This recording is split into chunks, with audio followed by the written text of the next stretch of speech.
Welcome back to the channel. In this video, I explain WAVEPay app review to see if it worth using.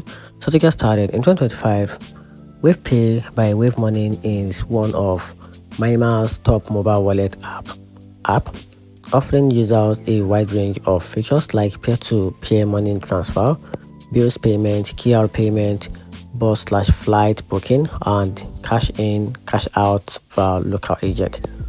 It's well suited for everyday finance tasks and offer a add-up security like PIN code and device lock features. The app is especially popular in regions where banking access is limited, and its large agent network make it convenient for users without smartphones or bank account. However, the app has its downside.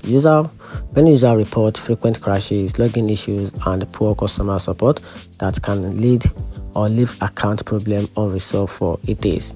There is also a complaint about hidden fee, transaction delays, and unexplained deduction.